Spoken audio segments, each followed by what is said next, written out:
Hi, everyone. This is Bob Dietrich, another edition of the ADHD Toolbox, and I'm super excited to be here today because we're going to talk about another aspect of ADHD, which could be very, very helpful for you, and we're going to find out exactly why. We have Kolby Kail here, and Kolby is a speech and language therapist, and she's going to tell you exactly why you would want to consult a speech and language therapist, and what exactly they do and how they can help you and your child in many different ways. So Kolby, thank you for being with us today. Thank you for having me, Bob. Hey, tell me a little bit about yourself. How did you wind up getting into speech and language therapy? Oddly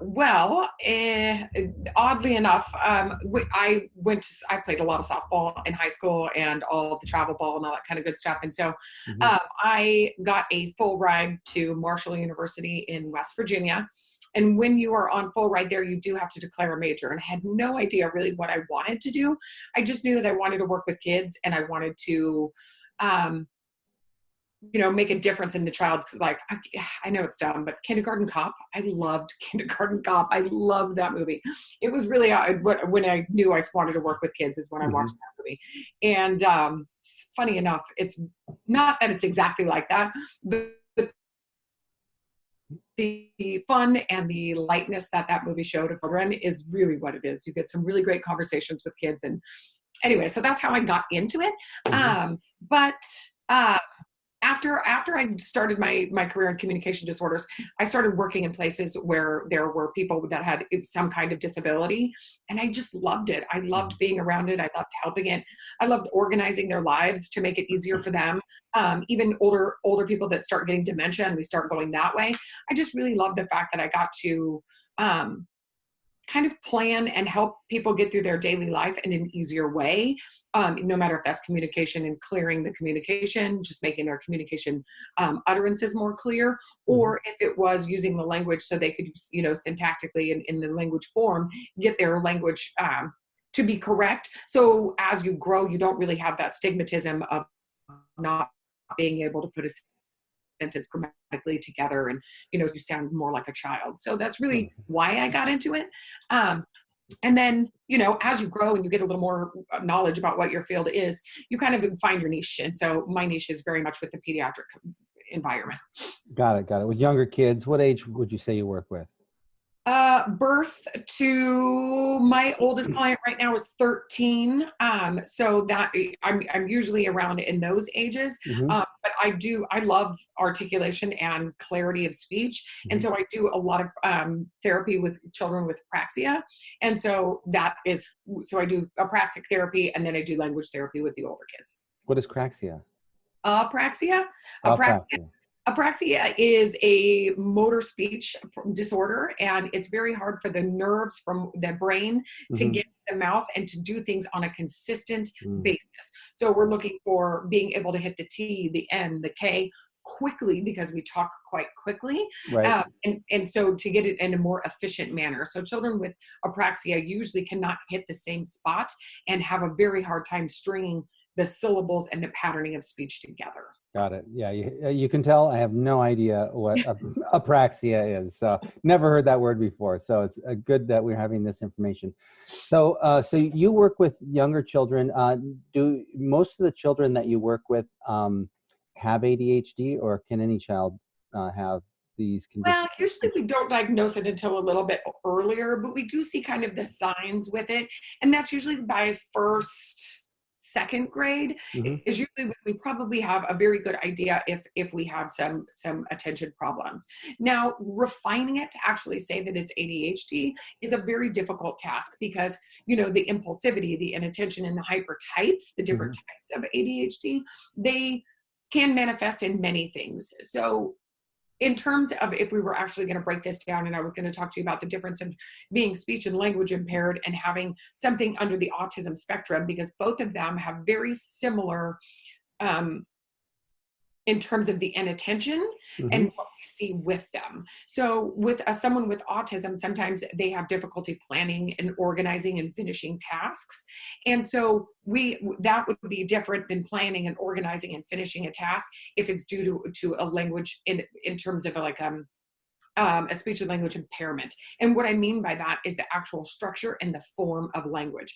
So children with ASD or with some type of autism spectrum disorder, they usually have more trouble with the pragmatic and the conversational parts of language, and children with speech and language impairments usually have more with the language form. Mm-hmm. So putting a paragraph together, if we were organizing for a child that, you know, is in the older grades when we're doing writing tasks, Mm-hmm. excuse me, with the older kids with autism, really I'm looking at how am I good, and they also have some planning, and they usually do have some type of ADHD, if you will. So we usually want to plan those activities for them in terms of what's your opening sentence, what's the middle sentence. And now with children that has speech and language impairment and some kind of ADHD that is, you know, comorbid with them, they are usually more of the kids that we have to help with the social aspect. So understanding other people's facial expressions, how to approach a situation that a child, or like some kids are already in a game. How do you approach those kids and ask to play the game, or asked to play the game and being okay with told no and what to do after that. So negotiating, being able to say, oh, I'll wait. Do you think I can play the next game with you? Or if it's only a 2-person game, whoever wins, can I play? So you kind of want to help them with the planning of how you interact and what you do next in a back and forth conversation. Okay. So is that part of what you do in your sessions? Yeah, that's called Pragmatics. So that would be the more of the pragmatic aspect. So we look at a lot of language in terms of how we use it socially. Mm-hmm. So there's a wonderful program called Social Thinking, which I'm sure most of your people out there know if you have ADHD and you have some of those pragmatic issues that go along with that. So what we do is start to help the kids understand that other people have thoughts about you, and you have thoughts in your brain about something that you're doing, and how to read those social situations. And we start at the very basic level. So usually what you're holding and what you're looking at is what you're thinking about. And so we just start teaching them about thoughts, and then we start moving it to the other person. And we either at pictures or we watch a little movie, and we start assigning feelings and emotions and why to that as well. So we're looking for something that's kind of let's say the child walks up to another kid on the playground and they're making a sandcastle, or they have some type of like little town going on, and you just, you know, walk in it or knock it down. The kids don't totally understand. Are we having a bad connection? You're on pause. No. Well, it's going in and out a little bit, but I think we're okay. Go ahead. We're getting the gist of it. Okay, cool. And so we talk about what that other person might have been feeling when you kick down their toy or their structure, and why, what it was about that, because sometimes you can knock them down. You can, but there are rules to when and how you do these types of things, even if you're working with a friend. Got it. Okay. All right. And so being able to read social cues, body language, all that kind of good stuff is very important. Yeah, totally. And we've been, the more that we go deeper into this toolbox, the more that we're finding that that's certainly the case. These social cues and these other aspects are coming into play. And it sounds like, you know, when I think of speech and language therapy, I'm thinking that you're helping kids pronounce things. Maybe if they have a lisp or something like that, they're helping pronounce it. But it sounds like it's way, way more than that. You're getting into, like you said, these social cues and the structure of language and paragraphs and things like that. So when would a parent know when it's time to see a speech and language therapist such as yourself? What would be an indicator for them that says? Anytime you're diagnosed with any type of planning issue. So if you have been diagnosed with ADHD, language and speech, again, I'm not looking at the articulation, because articulation isn't really, but the language and the fundamentals of language and all of that shit. If you have a child that's diagnosed with ADHD, I want all of their language looked at. I want to know how they communicate in the class. I'd like to know how their reading voice is. So we would work on voice as well. If you are so monotone, and sometimes these kids, when they read, they don't really stop and have a breath. And when they read, so their reading is just, it really doesn't make sense. So we have to work on tone and the cadence of speech. So there's many aspects of what we would be looking at, but anytime you are if you have a child that's diagnosed with ADHD, absolutely get your speech and language pathologist involved, because the social part of language is one that is very hidden, if you will. And so it's hard for us and us being parents, to notice if this is, do they just not hear me? Do they not understand that they're going off on a tangent when they talk to their friends? Do they not understand? Are they just so excited about a subject that they monopolize the conversation, and it makes his other friends tune out to where they don't really want to talk to you anymore? The kids really never make those solid relationships because everything's always about the one child. So there's so many like dynamics that go along with that we really need to make sure that we're looking deep into where the deficits are, so we can make sure we really, because sometimes these children with ADHD are like Swiss cheese. We have these great skills, and then all of a sudden this hole over here, and these great skills and this hole over here, and you can do this task organized and really well, but as soon as I ask you to do it in writing, you've dropped the ball. You can write it, but you can't tell a story and keep it sequentially going together. So there's lots of different parts of it that we try to pull out of there. Okay, so it's not just the language though. I also noticed that it was the thinking. You were helping them to develop their thought processes, and that's interesting. Can you tell us more about that? So that would be more the executive functioning, and that is that frontal lobe of the brain. And so when we are talking about kids and how they even organize their daily life, it is very overwhelming for a child to be told, any child, I'm not going to actually go into ADHD, which I will in a second. Any kid, if you are in a house and your kid is getting ready for school and you have all these things to do to be ready for school, Right. It is easy for any kid to get distracted on what they're doing if you don't have an organization or a plan in place. Right. So they're doing the exact same thing every day, and then slowly taking away I can't think of the word, but you scaffold everything. And so you're going to slowly take away certain things. So with my own children, I did everything for them. However, I made a list. And when they were little, I would draw it on a whiteboard. And so they could erase it as they go. So I know exactly where they are. Mm-hmm. And then as they've gotten older, I try to lay things out so I don't pack the backpack anymore. I show them what goes in the backpack so they can plan and organize and they can see it. This all goes in a backpack. And then as they get older, I set the lunch pieces out, and then they start making their own lunch, but it's already planned and organized. Mm-hmm. And then so again, you're taking away that small piece of scaffolding all the time for them. So they are successful. They know exactly what is it. They don't have to figure out their entire lunch. They just have to put it in, and they've seen it in there a few times. And of course, we're going to ask parents go over this with them, so mm-hmm. they know exactly where it goes. And again, you slowly take that away from them, so they start becoming more independent. And that's with everything. So if we're talking about an older child, we might start with a very nice outline of how you're going to do your homework. We're going to do 15 minutes of language, 15 minutes of math, 15 minutes of this. But if math is easy and we got most of it done at school, that's only 5 minutes. And now we're allotting that extra minute to language or whatever, wherever it is that your child is struggling. And then make sure you build in breaks to that, because especially a child with ADHD, to sit and do homework for these crazy amounts of time that some kids are doing homework today is really not helping them learn. It's just checking off a box. And that's not really what we want to do. We want to teach them how to organize these things so they can get it done efficiently. Wow. That's incredible. And I never would have thought about it. And as I'm listening, it sounds like training, and it so is. I mean, it's just training for the children, helping them get to a point. You're training their mind, you're training them to think, and you're training them what to do. And the more I listen to the different speakers in the ADHD Toolbox, I've noticed that kids with ADHD, or anyone with ADHD, is very visual.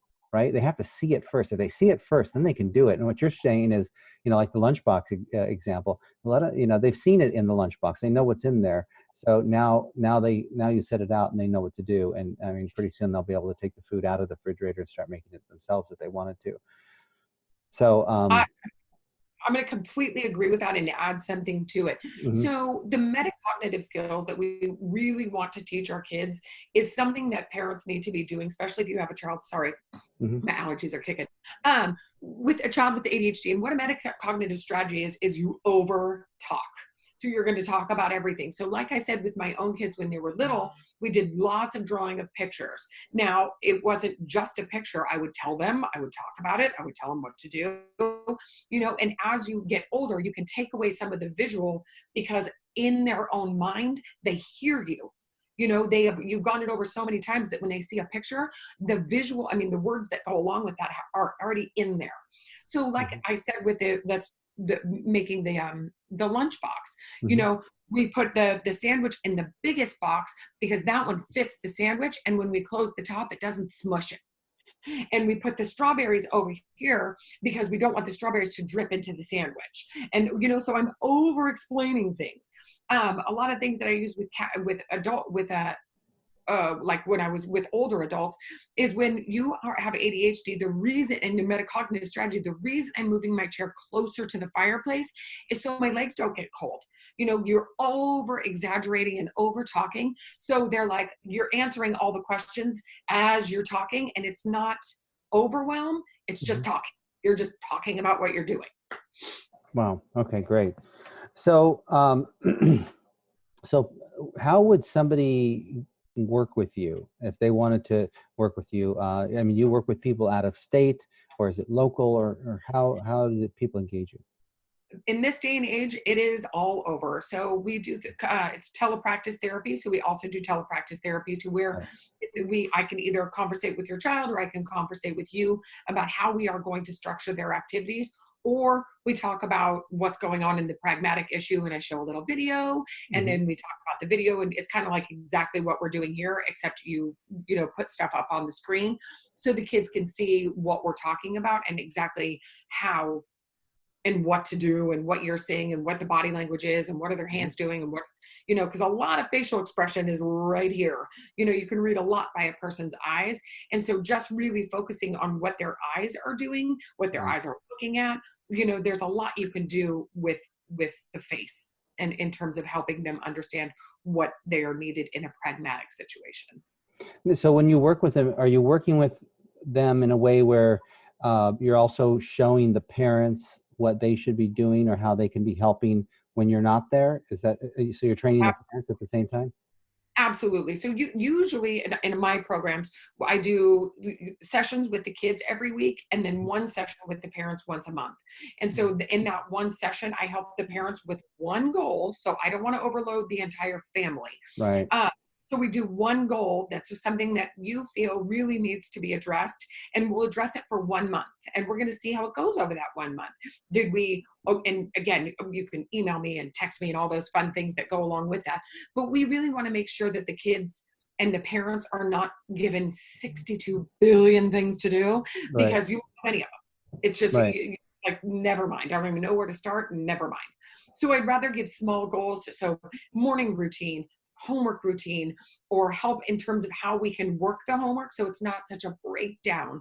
Mhm. Um, Things that we can do at school and ways that you can talk to your teachers and IEP meetings and all the special education part of it. There's lots of things that the parents really do have questions about because it's easy in a meeting to say, yes, I get it. And then go home and implement what we talked about. You're like, Right. what am I supposed to be doing? So that's usually where parents ask me for that kind of a guidance thing. Got it. Got it. Is this do you kind of teach the parents the same thing every time, or is it like custom and different for every parent? It's very custom and different for every parent because every situation is so unique to that child. Now, don't get Mhm. me wrong. We are taking these from evidence-based activities, and some evidence-based, the reason it's evidence-based is because we have something to test it on. So in the terms of articulation, and when we were talking about oral motor, a lot of that is difficult to assess because difficult to say that there's evidence on it because there hasn't been many kids to test it on. So we look at as much evidence as we possibly can, but then we just take strategies that we know works and we make a unique and individualized plan for each kiddo. Got it. Got it. Okay. And then, Or and then you execute the plan by talking to the kids. So it sounds like it's a month-long program. You meet every week, 3 times with the kids, once with the parents. Is that about it? Is that correct? Or a month program, but I meet with the kids every week. So it would be I meet with the kids 4 times and then the parents once. Okay. So would that be 4 one-hour sessions with the kids? No matter what your kid can handle. Some kids are only 30-minute kids. And so, and again, if you can make progress at 30 minutes, let's keep it at 30 minutes. So with all my clients, no matter what we're working on, articulation or language, pragmatics, voice, stuttering, whatever it is we're working on, I give them 8 sessions and I want them to be consecutive. So I want to see what happens when we work 2 months together, what kind of progress are we making, and where are the pitfalls if we're not making progress? Is it because the home program is wrong and it's not helping you? Is it that we need more therapy time? Is it that we need to restructure your kid's day? Is it we need help in the classroom? So we need to find, after that full 2 months, we have a very good idea of, is this working and is it not working? Got it. Got it. Okay. So in my discussions with other experts in the toolbox here, we have, it's been a common theme that, and I think most people understand that children with ADHD are a couple years behind emotionally, socially with other children. Does speech and language therapy help rectify that problem? Well, yes. Our point is to close the gap. Got it. Any type of therapy that you're doing with anything is you're trying to close the gap to reach the peers. So in terms of behaviors, which a lot of children with ADHD have behaviors, and is it because of the way in which they feel when the reaction comes on them, or is it was an unexpected thing that they were told? So all of those types of things. So sometimes we're even dealing with the behaviors that go along with it. I forget what the question is. I'm sorry. No, we're asking if this has to do with, like you said, closing the gap between that delay in emotional development, social development. Sure. Yes. Every therapy is made to close a gap. Okay. So, so you're closing the gap in that delay. You're also helping improve the executive functions, which is part of the cause of that delay. I'm guessing. And are there any other objectives to speech and language therapy? Training the thoughts, right? Training their thinking, which is part of the executive function. But are there any other objectives in speech and language therapy other than executive function? With ADHD? Yeah, with ADHD in particular. Well, yes. Again, this is going to be very much guided by your testing. So once we get the testing and the evaluation completed, then it's much easier for us to actually find what it is we're closing the gap on. Now, behaviors and pragmatics, like I said earlier, are a little more difficult to get a standardized test on. So yes, we can look at developmental norms and the milestones of what they should be hitting by some point, and that really helps us a little more in terms of pragmatics of what it is we need to be working on. And so if you are having a conversation, usually with children some type of social pragmatic problem, we do kind of an interview and we ask questions and we go back and forth. And do the kids ask us questions, or is this personally, and by kids, I'm meaning anybody under the age of 18. Do they, I even think it could be older than that too, Bob, to where is there a reciprocal thing happening here? Am I fully just asking the questions, or are you reciprocating in some type of way, commenting, nodding your head, staying with me in terms of focus? So when I have a lot of the kids that I'm actually doing therapy with, we're in therapy, we're doing stuff, and then all of a sudden he's over here pushing and ticking and rolling this, and you're like, hey buddy, how do you think it makes me feel when you're over here and I'm trying to have a conversation with you and I don't have eye contact? Mind you, it's not that I need you to look at me so intensely, but I do need your body in the vicinity of area. And so it's called body listening. And so your hands stay calm, your body stays pretty calm, and your eyes look forward, your brain is thinking about what I'm talking about, and your heart is fully involved. So if I'm talking about my dog dying, I have a cat. And, to where you're, what? That's not even heartfelt at all. So we talk about all these things because kids do have a hard time with the heart part of it. Right. And they just skip right over what the friend said and talk about themselves. Right. Yeah. I see that. I see that a lot. Well, that's fantastic information that you shared with us. And you had mentioned when we were talking earlier that you can help work with teachers and schools and their individual educational program or the IEP. Can you tell us what you do there and how you can help with improve that situation? Well, again, evidence-based is going to be the name of the game in school. It's got to be, also has to be affecting academic work. So it has to be affecting the school environment. So central auditory processing disorder is a disorder. It really is. However, it is not completely taken over by the school districts yet. They don't completely agree with how and all the effects of what it does. So what I mean by that is when children with central auditory processing disorder do have a lot of ADHD. It's something that's pretty common with them. And again, both of the auditory processing, the ADHD extremely affects social skills, but because you don't qualify, quote unquote, under a test, is making it so you don't qualify for services. However, you're not making friends at school. You don't want to go to school. You are crying in the morning when it's time to go to school. When you get home from school, you're almost depleted. It took everything at school. And so you see these kids that are different at home and at school because they work so hard to keep it together at school because they don't want to go to the principal's office and they don't want to be called out by their teacher and made, a fool of in front of the class.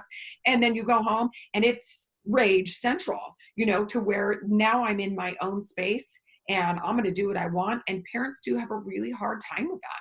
So that would be more of where we go in. And I don't want to say advocate, but advocate for the child in the social situation. So we want to see either some kind of social skills group, even if it's in the classroom and the teacher finds the kid that they're having the most difficulty with, and we talk about what's the difficulty, how do we plan it, and what are the strategies that we're going to use. So that teacher has control of that kid in that situation, because kids that are on my caseload that often have ADHD and some other type of impairment really are lacking in those unstructured times. And so that is the most difficult, and that is the place, in my opinion, that the schools fall the shortest, is going to be the unstructured times.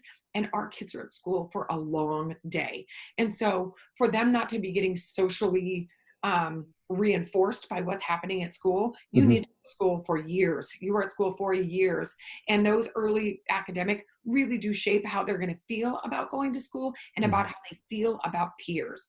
And it really is a very critical thing for us to make sure that they are supported with their peers at school. And that's a difficult thing to get in an IEP.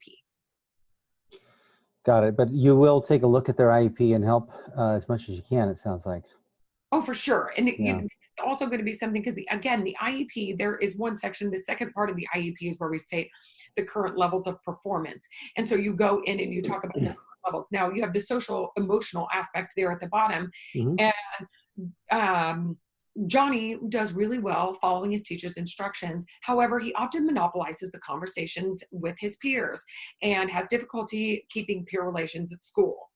Well, how are you going to help that? And they rarely do. So those are going to be the things that when you are in an IEP meeting, I need you to be more than honest. And what I mean by that is really talk about how your child is or is not relating how things are going at school. Who did you sit with? How was lunch? What did you talk about? What did the other person say? What did you learn about them? Because we really, and this is in the early stage, because by the time high school and 13 comes, pulling things out of your kids is much more difficult. So if you have these conversations earlier in their time, it's a little easier as you go. So with my children that are older, I ask them, tell me one lie and two truths that happened at school today. And I have to figure out what are the lies and what are the truths. And so that way we have a discussion about what happened with that. And that I can find out and dig, why did you pick that lie, number one, and those truths, and what happened within those things. So that's kind of how it happens for me. So what I'm meaning by that is, what I would want the parents to do is have a conversation with me about what is happening in their child's day, because rarely do the teachers know what's going on outside the classroom. Now the noon duties or the recess patrol knows what's happening, but the teachers do not. Wow. So you basically took a party game and made it into a tool for speech and language therapy. That's awesome. A party game? What do you mean? Well, the one lie and two truths. I've heard that before, and it's like I've never played it in a therapy session, so it's like. Oh yeah. You got to functional games and ways that you can interact with your kids. That's already part of your day. Yeah. Really is going to be your best tool, because again, like I said earlier, adding anything onto a parent's day usually goes to the wayside unless you embed it into an activity that they're already doing. Yeah, I think it's awesome. And it makes it fun too, right? It's not just this interaction. So what'd you do today? It's like, all right, here, we'll play this game. And I remember, raising my kids, it was like, they always loved games, trivia and stuff, getting them thinking and things like that. So exactly. Yeah. Well, this has been awesome. So I understand you have a free gift for our audience here today, people that are watching. What is that? What will you be doing for them today? So I am going to give you a free consult for 30 minutes with me. I will go over your IEP. We can just go over maybe daily routines that you're going through, behavior issues, ways in which we can plan activities, ways we can plan your homework to make all those things go smoother. And if you do need help with your IEP or with things that are happening in schools, we can absolutely talk about that, and I can give you strategies and ideas that we can use to help ease those types of things. Got it. Awesome. So definitely, anyone viewing this, you definitely want to take advantage of this. We'll put a link below so you can click on Kolby's calendar and schedule your appointment. This is invaluable. And, I've seen a lot of coaches. I didn't even know ADHD coaches existed until I did this program, the ADHD Toolbox. And now I'm thinking to myself that, speech and language therapy is where it's at, right? I mean, it's helping them think, it's helping them be social, it's helping them close the gap in all those reasons they're getting, bullied, or they're getting, shamed or whatever. These are things that can really help them overcome that. So that sounds really, really like a valuable tool for anyone, especially children with ADHD. I'm glad to help, and it's my passion. I love kids, and anything that I can do to help families grow and be more connected. Awesome. Well, the link is below. Go ahead and schedule your free session. And Kolby, where do we find you online, and how do we get I am at kolbykailspeechtherapy.net. And if you do want to email me, I don't know if that's down below is my email. That is going to be kolbykailspeechtherapy@gmail.com. And you can email me anytime, and we can set up something to get everything a little more clear for you. Got it. Kolby with a K. Yes. And we'll go from there. I appreciate your time today, Kolby. This was very valuable information. Anytime, Bob. And, Thanks for having me. Yeah, thank you for being here. And thank you guys for watching this episode of the ADHD Toolbox. We will see you on the next episode. Thank you, Kolby.